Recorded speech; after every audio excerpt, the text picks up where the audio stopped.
Hello. Today we bring you a very interesting panel discussion on exploring politics, discussing pre-midterm madness, economic concerns, and the crisis in Sudan. Please stay tuned for more.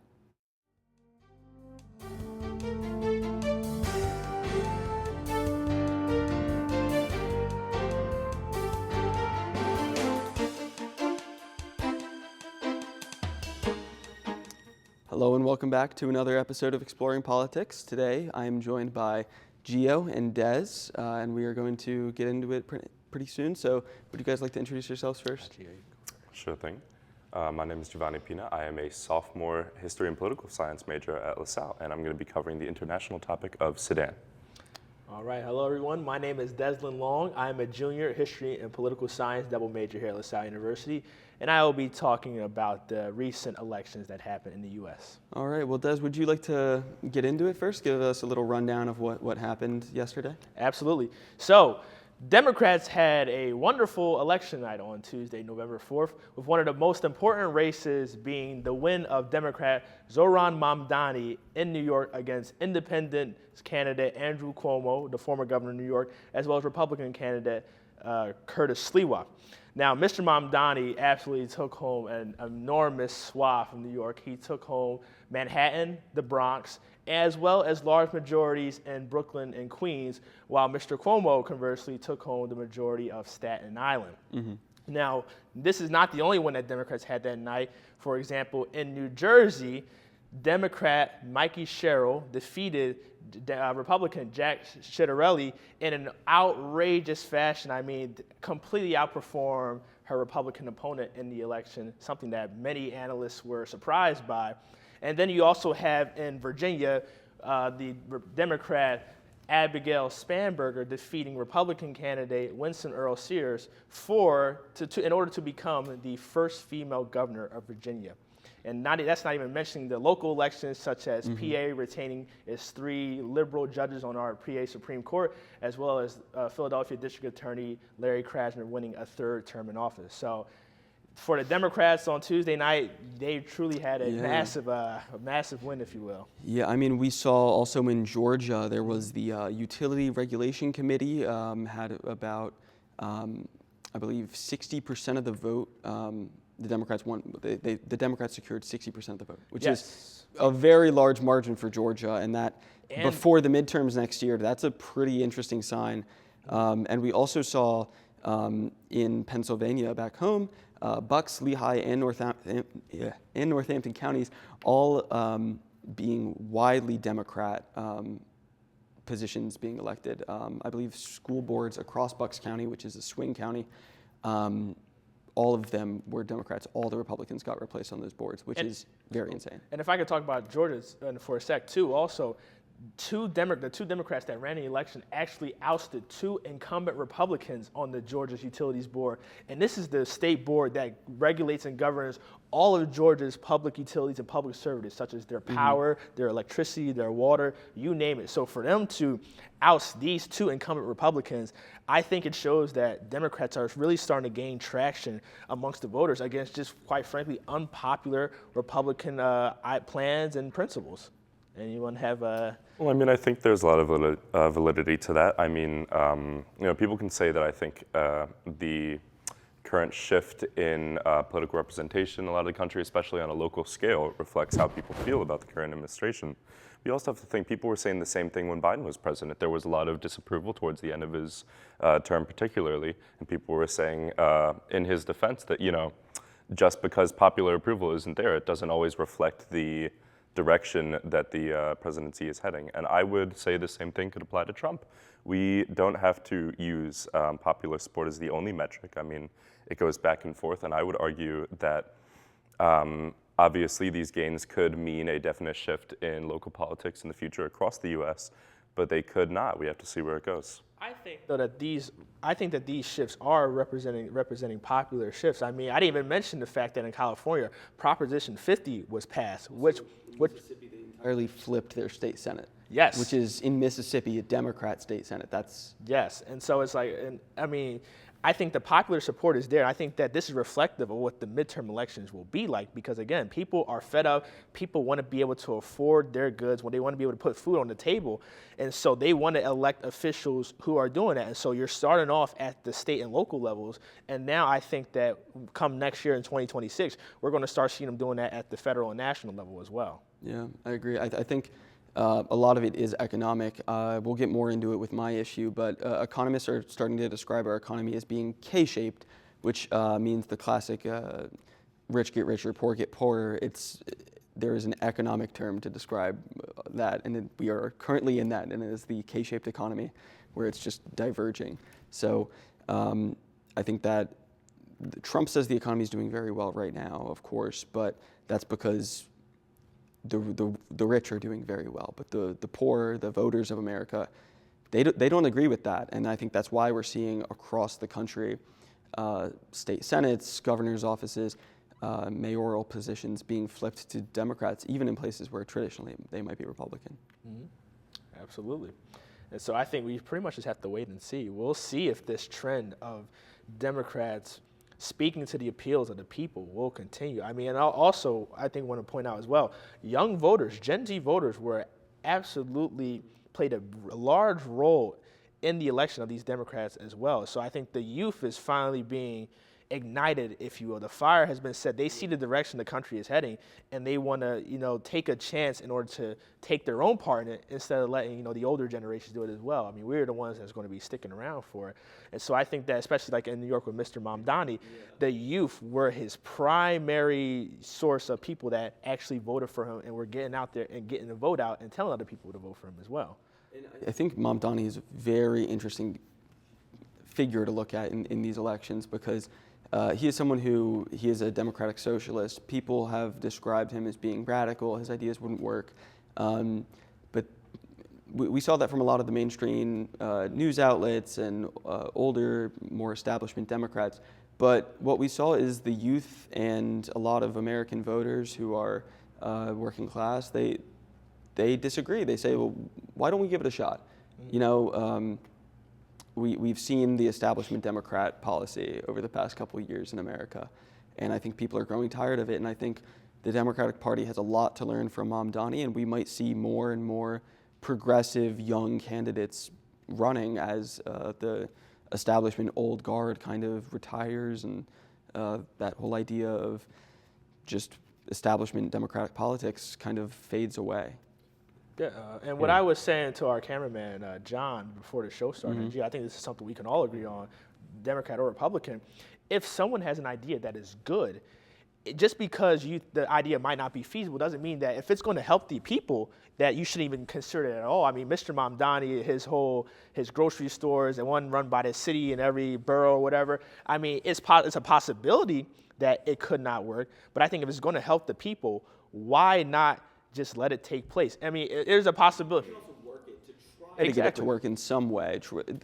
Systems, when they're first implemented, are never perfect, and I think it's always worth it trying to find a way to get good policy into action.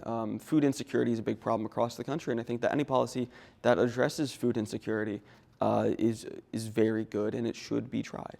Yeah, I mean, you look at these policies, we can say we want to experiment with them, we want to give them a shot, but I think that the argument against that would be, do we want to take that risk with, especially in the case of Mamdani, with a city as big as New York City, which I think controls a lot of global trade. It has a massive impact on American trade and American finance. And when we look at policies like freezing the rent for over 2 million people and creating essentially government-run grocery stores, do we want to take that big of a leap to say, we're going to try this and see if it works, when there is a large amount of evidence saying maybe it wouldn't? Do we want to take that risk, or do we want to settle for something more understandable? We do have to transition into our next issue, but we can continue this conversation essentially because we are talking about the economy, and this ties right into it. So there are some economic concerns, and there are many events that have occurred throughout the past week that are raising many eyebrows among economists. I saw an article back from October 7th that GDP growth was 0.1% in the first half of 2025 when you don't count AI data centers. there is an AI bubble. That is a very big problem.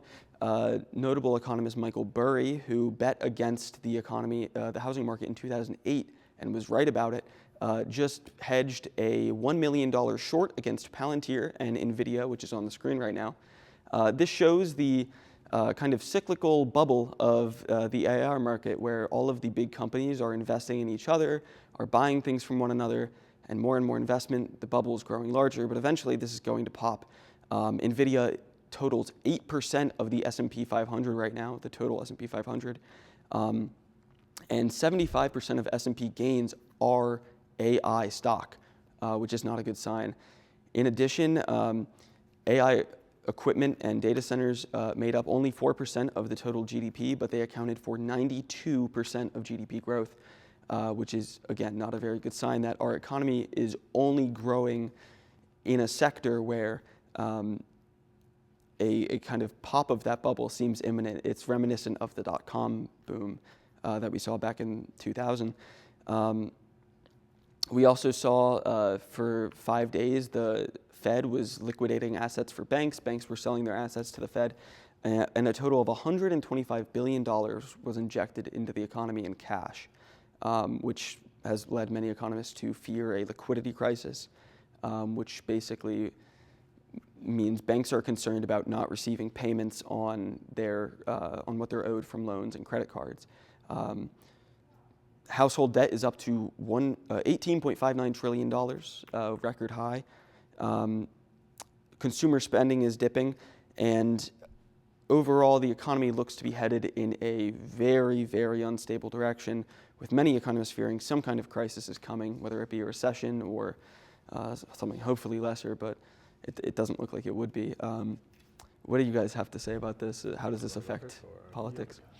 Again, well, I'm not an economist, or I have very limited knowledge of the economy. I will admit that. Again, I'm a history and political science major, so my knowledge of economics is not the most. But in regards to consumer spending that Peter mentioned, I do know why consumer spending is probably down, because people don't have money.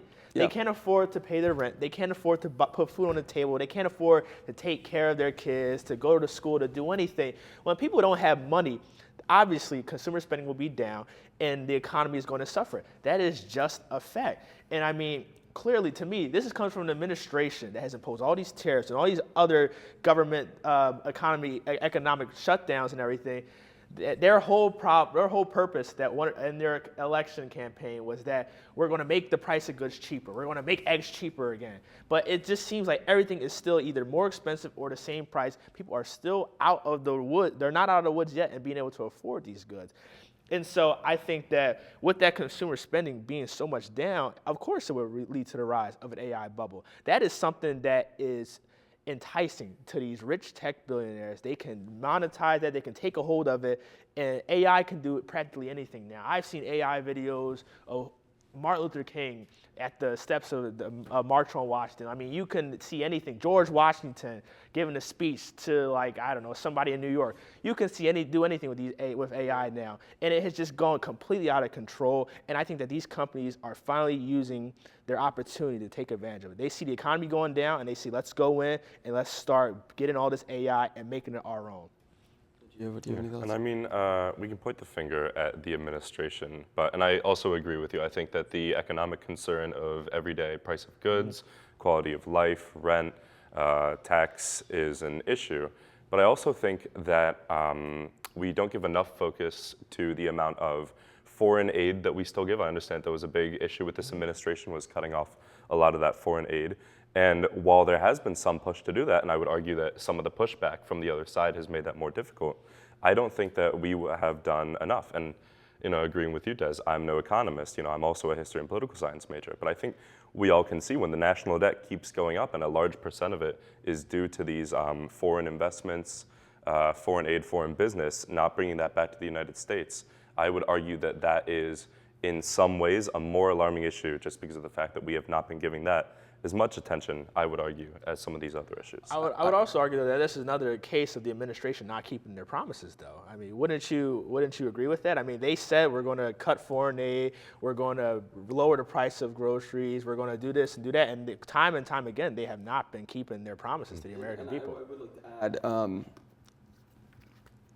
from an economic standpoint, the government spending abroad is not our biggest concern, and in fact, when we are spending a lot of money abroad and the dollar is more valuable, it actually promotes international investment into our country. More investment flows into our country when the dollar is more valuable. Now, Trump is trying, of course, to have domestic investment where domestic owners are developing domestic goods. But I think at this point in our economy, I would like anything to be, there would be any investment, because at the moment, it's all going to AI, and none of the money is going towards raises on what people can earn while housing prices are skyrocketing, food prices are skyrocketing. The SNAP benefits are gone for November. Trump is trying to cut them even further.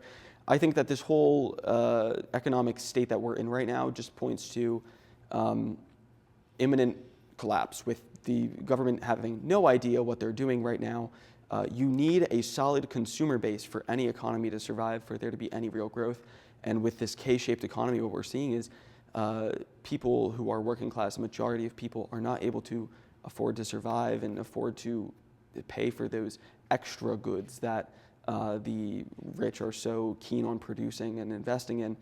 And I think that it's just not a good sign for the economy ahead. Well, I would disagree with that. I think that the AI bubble, as we're calling it, while we can point to the idea that it collapsing would be, or imploding in itself, would be a huge issue. I think that when investments do well, it is at times, as long as they're well regulated and well maintained, a good metric of future economic success for the U.S. in a lot of ways.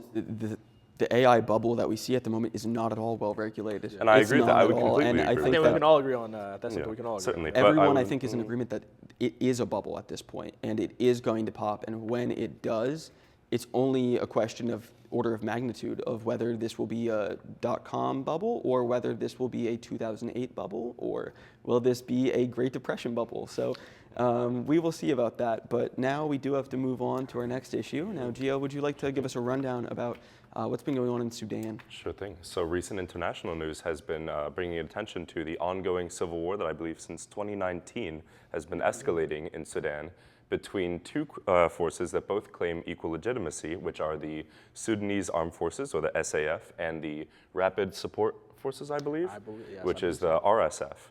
And specifically in the region of Darfur, which is in a western area of Sudan, there have been claims of famine, starvation, attacks on civilians, as well as claims of genocide, which the UN has said they are going to address in about November of this year. However, in better news, I would say, just today, I believe it was, a ceasefire was announced between the two as they want to open up talks of negotiations. However, there are reports that there is still ongoing violence in these western regions. Yeah, I think it's interesting. A famine was officially internationally declared, and I was reading an article about how in order for famine to be declared as happening, a couple qualities have to be met. Now, 20% of households are starving, 30% of children under 5 would suffer from malnutrition, and 2 of every 10,000 adults would have to be dying a day for famine to be officially declared. So that means that I wasn't able to find exact data on estimates for Sudan of how many people are dying, about how large this famine is, but that means that at least 20% of households are actively starving, over 30% of children under 5 are suffering from malnutrition, and more than 2 out of every 10,000 people are dying a day. Something like 30 million people currently are under the UN list for immediate assistance, which means about a third of their population is in starvation. That's famine. more than a third. Sudan is a country of 50 million people. 11 million people have been displaced. That's about a fifth. 30 million are actively in need of assistance. That's 2/3 of their country. That's quite significant. I saw data, there were 40,000 casualties listed for the war, but 150,000 deaths recorded so far. Now these deaths could be these estimates could be very low too. There could be much more, and it is a terrifying situation over there. I think this. I mean, you said this war's been going on since like what 2019. So and previously as well between different belligerents. Yeah. So, but I mean, for currently, it's been going on 6, almost 7 years, and so I feel like it shows the problem with the United Nations. Why are they just now getting involved after this conflict has been going on for so long? And again, one could argue that the UN has been flawed from the start, but this is the same issue that I have with conflicts such as Ukraine and such as Israel and Palestine. The whole purpose of the UN was supposed to be able to keep the peace around the world, to prevent things like this from happening, but they are just now going to get involved and investigate all this time later. I mean, it really just goes to show you just how powerless that organization is. Yeah, and I think it's interesting. If we look at when the UN decides to take action, historically it's too late. Always. Exactly. If we look back to the 90s with Yugoslavia, too late, too little. They didn't really help out much in that situation. They were kind of standing around in the streets as people were getting shot. If we looked at Gaza, there's only now international action being taken as the final days of Gaza are occurring. And here in Sudan, this problem has been going on for decades at this point. I mean, South Sudan broke away back in 2011, if I'm correct. 2011, around 2011 to 2013, around that time, yeah. And so this problem has very obviously existed for a long time. It's, of course, connected to a whole range of international issues. I believe there's Russia has connections here. I think there's Israeli connections here. I believe the UAE is somehow involved. I don't exactly have all the information on me right now about those, but those are common names that we see in global crises as of late. And it does beg the question of why did the UN take so long, and what can we do as an international community about what's currently going on in these countries where people are dying? We talk about foreign countries becoming involved in these kind of conflicts, and I think that points to one of the biggest issues that is often raised with the United Nations is that often countries that have conflicts of interest who are involved in unstable regions like Sudan, which has had countries break away from it, which is having a current succession crisis as well as a crisis over who can actually govern the nation.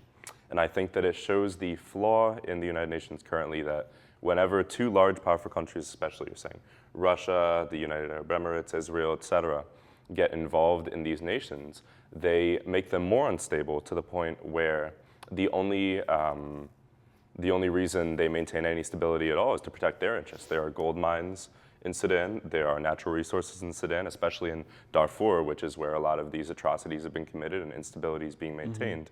And you got to see, is it just the people here? Maybe you could say there's a rise in fundamentalism that points toward it, but I would say I think that a lot more than just the interests of the people living there themselves, other countries' interests are destabilizing these regions. I mean, if we we need look to at look the at why that Congo, happens. it's the same thing. Yeah, exactly. If I can also chip in, I mean, you mentioned countries like Russia, the UAE, and Israel doing. The U.S. did that during the Middle East. Look at Iraq. Look at Afghanistan. All the Yeah, the times Arab we've gone Spring, over yeah. there for our own interests to say weapons of mass destruction, a possibility. I mean, Dick Cheney just recently passed away. He was noted for saying if there's even a 1% possibility that they have weapons, they have the opportunity to do something, we have to take that as the absolute certainty and go in and deal with it.